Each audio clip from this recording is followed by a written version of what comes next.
நல்ல வேலை செய்கிறேன், எனக்கு உயர்வு கிடைக்கல, ஆனால் நேற்று வந்தவங்களெல்லாம் வெகுமதி கொடுக்குறாங்க, பதவி கொடுக்குறாங்க, நான் செஞ்சதை எல்லாம் மறந்துறாங்க. அன்பான கர்த்தருடைய தேவ ஜனமே, அப்பேற்பட்ட பிள்ளைகளுக்கு தான் இப்பேற்பட்ட வாக்குத்தத்தை கர்த்தர் கொடுத்துருக்கிறார். இந்த மாதம் என்னென்ன உழைச்சியோ, என்ன கஷ்டப்பட்டையோ, அந்த பலன் பரத்திலிருந்து கர்த்தர் உனக்கு ஒத்தாசை அனுப்புவார். நன்மை செய்திருந்தால் மேன்மை இல்லையோ என்று கேட்குறீங்க. நிச்சயமா மனுஷர் உன்னை மறந்து போகலாம், கர்த்தர் ஒருபோதும் உன்னை மறவாத தேவனாயிருந்து வேதம் கொஞ்சத்துல உண்மையா இரு, அநேகத்துக்கு நான் அதிபதியான ஆக்குவேன் ஆண்டவர் சொல்லுகிறார். அந்த கொஞ்சத்துல உண்மையா நீங்க வேலை செஞ்சிருக்கலாம்.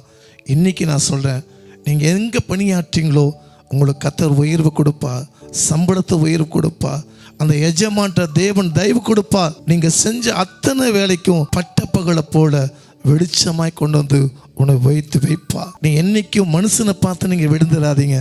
நான் நல்லதான் செய்யற பாஸ்டர், எனக்கு கெட்டதான் வருது.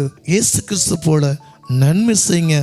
மனுஷன் செய்வாங்களோ இல்லையோ, நிச்சயமா இந்த மாசம் கர்த்தரே நீ செஞ்ச பலனை பட்ட பகலை போல உன் இருளை வெளிச்சமாய் மாற்றி கத்த கொடுத்து உன்னை மேன்மையா வைப்பார்.